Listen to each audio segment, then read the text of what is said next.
Well, here we are at the East Grand Forks Heritage Village for Heritage Days.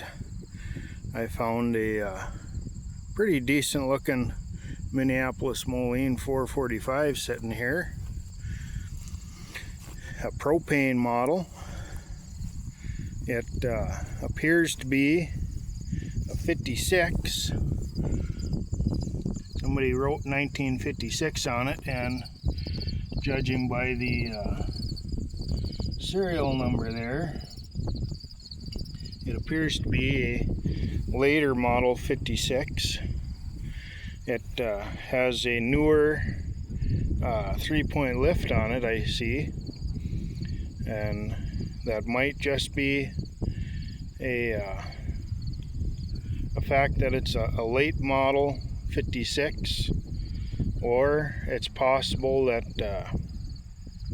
that it was replaced at some point. You can see by the fact that it's got the newer filter housing and the 3-point lift cylinder. The pressure goes in the very front of it instead of the side. It's got 2 remotes on it. Somebody's plumbed in some front remotes. It maybe had a mounted cultivator on it at one point. It's got pretty nice paint on the wheels there. 3-point arms are in pretty decent shape. They must be off of a 4-star or a 4-star or a Jetstar, because they are the Donna Brown instead of the Prairie Gold, or something on that order. There is some yellow showing through on that one, so it's hard to say what exactly all is transpired. The third link draft control bracket there also is showing some brown color on it. If I lift up the seat, you can also see this is a teleflow unit, because it has those 2 extra levers where you fill the oil for the hydraulics. It's got a decent gauge cluster on it. It's not completely whopped out, but no battery in the factory location. One curious thing, it kind of looks like it's got the earlier hydraulic pump on it, because the later hydraulic pumps do have wear plates in them that I believe you can see the edges of them when it's all put together. So it's possible that well, I guess one thing to note is the paint on the 3-point hitch. It does appear to be slightly different than the rest of the tractor, so I don't know. It's hard to say. It could be the fact that it's a later model 56 445 that it got the updated 3-point, or it could have got replaced at some point if the original 3-point just was too much trouble. It's got original style, at least 3-point lift arm there with the little handle here for adjusting it. It is stuck, but that's pretty typical. They don't get adjusted often enough, and those things happen. So we'll come back around here. As you probably noticed before or earlier in the video, it's got battery mounted here, instead of in the factory location. One thing to note, it does still have the original centering spring, or at least a centering spring anyways, for the shifter there. A lot of times those are broke or missing.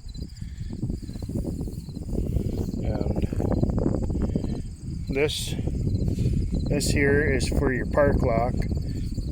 You push the pedals down, swing this around, and then there's that piece of sheet metal there there's a spring on it, and when you have the lever turned the one way, the spring holds it up. When you have it turned the other way, the spring kind of pushes it down so that it locks your brakes. The badges on this side are in pretty nice shape.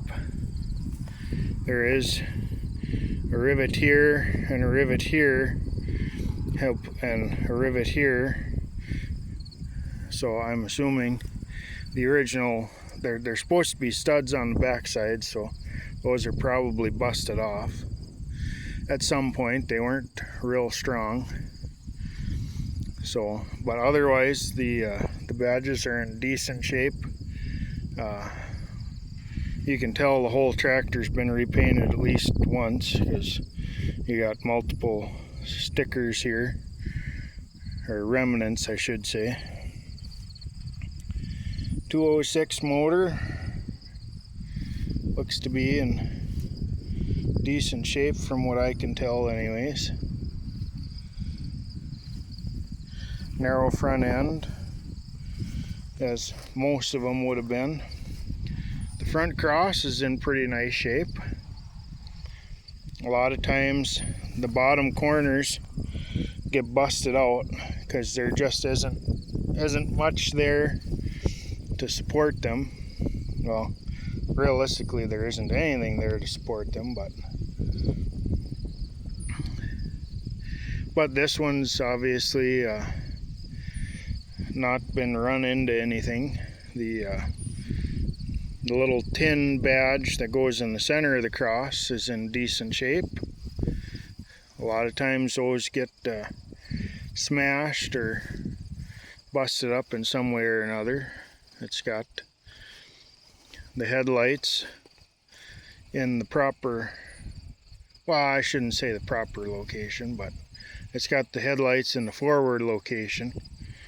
There were brackets to mount the headlights back here that you could get anyways if you so desired. That would make it easier for seeing what you're doing cultivating at night, I suppose. The badges on this side are in pretty decent shape. Again, they got some pop rivets in there helping hold them on. It's had an alternator conversion done on it. This is a power steering delete tractor.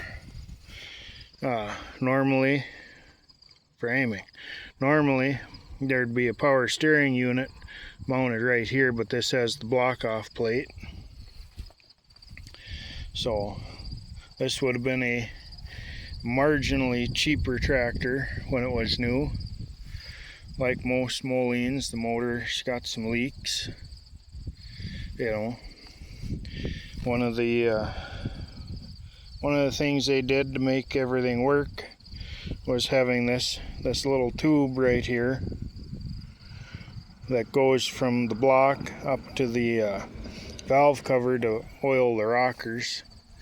You know, and it's just a couple O-rings, so they tend to go out eventually, and then it's kind of a son of a gun to get it out to replace the O-rings. Like a lot of tractors I've seen, the clutch return spring is gone or broken, but it appears to not have a ton of play in it, so that's good. Oh, one thing I just noticed here, the tachometer cable's been busted off, and not too surprising.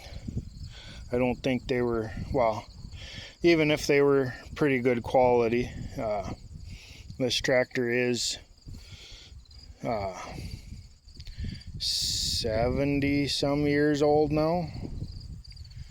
Let's see, 56, 66, 76, 86, 96, 2006,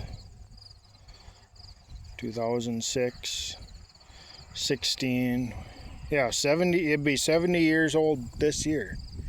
So, like a lot of them, it's had some fixing done on the hinge for the top hood, which is pretty common. It's not a super good attachment point. Here's a little better view of the gauge cluster. It's pretty rusty, but you know, if you could come up with the parts, that it's in good enough shape, you could rebuild it. It still has the original cigarette lighter. That would have been a new feature to have on tractors. You know, a lot of people smoked back in the 50s. Your choke is over here. This would be your ignition switch. Originally, there would have been a key switch, and it would have been both your ignition and your lights, depending on what position you had it in. There's, what is it? Probably four or five different positions it can be in, because it's a multi-function switch. But I'm sure this one is just for ignition. I don't know if they have another switch for lights somewheres or what, but yeah, PTO lever is back there, and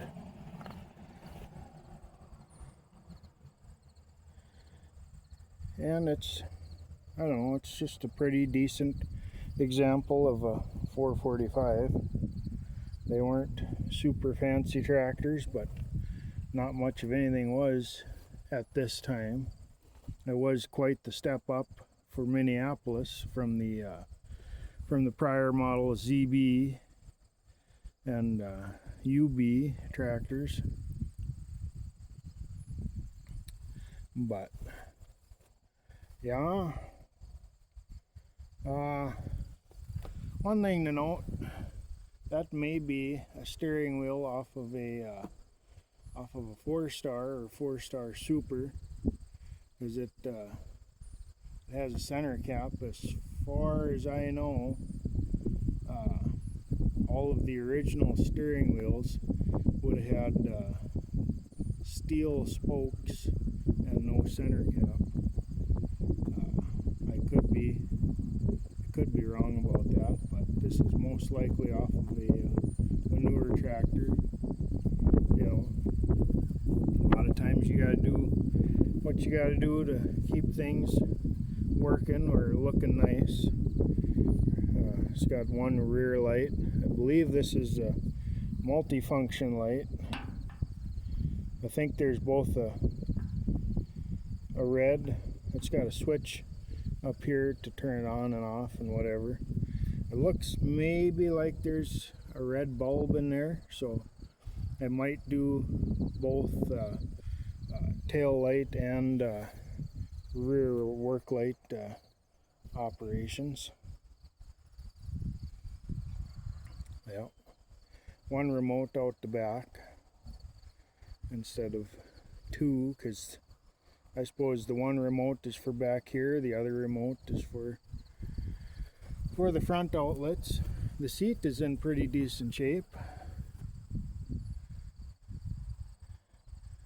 Missing most of the control knobs, but after 70 years the rubber goes to heck, and I don't think it was till not that long ago that replacements weren't real available. So, but overall, it is a pretty decent example of a 445 propane. So with that being said, one last thing to note, it does have the proper angled pipe coming out of the hood, so that your when you open the center piece, it doesn't hit the muffler. So that's good anyways, then you're not banging stuff up. But anyways, with all that being said, I guess that'll do it for this one, and thank you for watching, and I hope you found it useful.